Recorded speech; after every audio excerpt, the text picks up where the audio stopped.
All right. Today we're speaking with Dr. George Pacheco, Associate Professor of Media Communication at West Texas A&M University.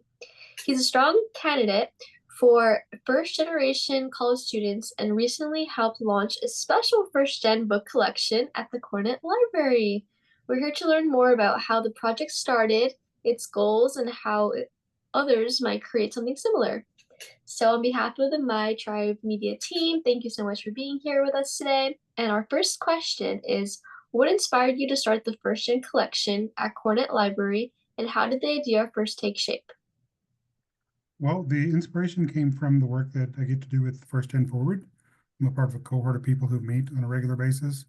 At one point during one of the meetings, and I don't want to say who because I'll get it wrong, somebody in that meeting mentioned they had done a special collection at their library, and that's where the idea kind of came from. So I can't take credit for the original idea, but that idea stuck in my head. And so then I started visiting with our librarians here at West Texas A&M, and we started looking for some space, and we started talking the idea out. They wanted to do a normal special collection where it's just kind of spread out throughout the campus library. I was really adamant that it all needs to be collection in one location. So we found some space and kind of went from there. Great. Okay. All right.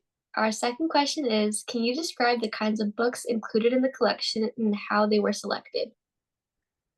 Again, going off that same meeting, there was a collection of books that were shared.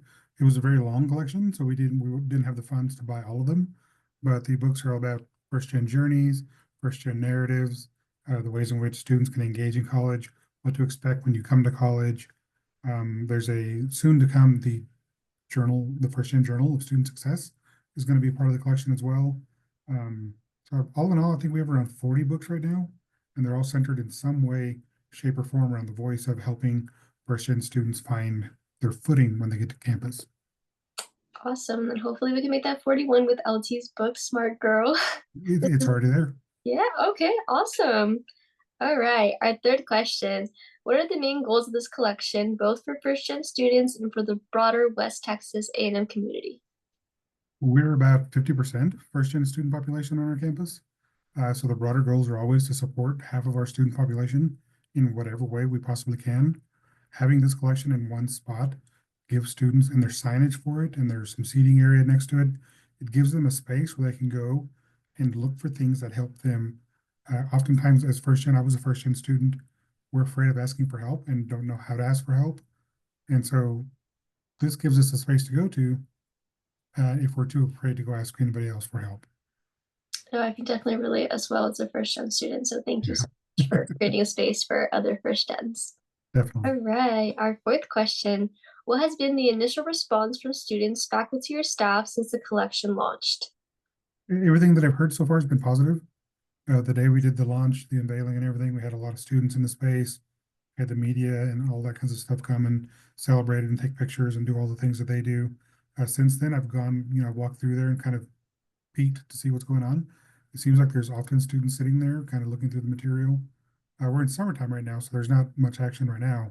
But towards the end of the spring semester, there were students hanging around in that area.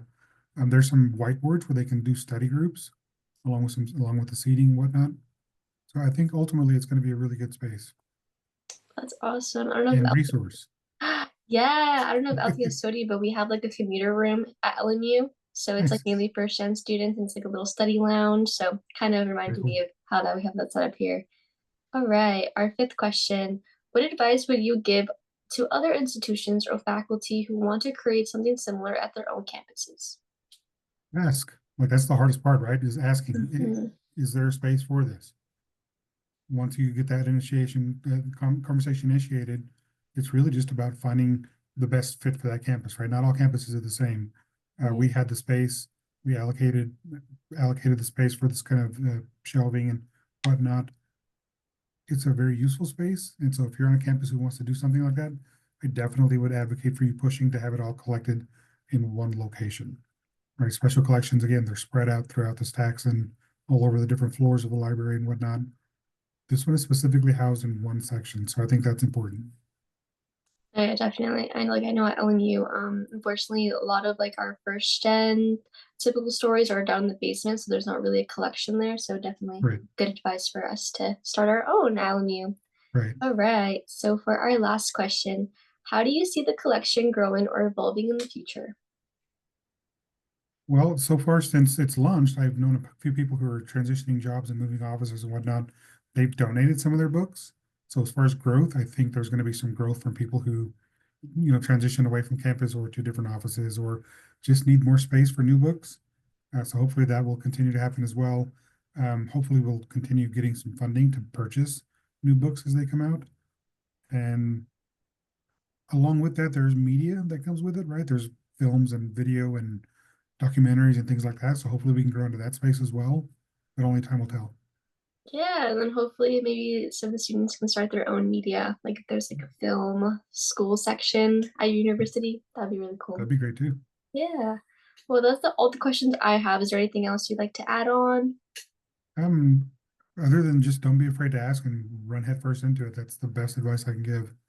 It turned into a really good project. It started out with this little nugget of an idea that I picked up from other people, and it's turned into something pretty great for our students here on campus. Awesome. Well, thank you again so much. And Absolutely. don't forget to follow us on Instagram for Sin and Juice, and then Okay, you got can it. see the full interview there. Sounds Okay, great. Thank you very much. of course. All right, I'm gonna stop the recording.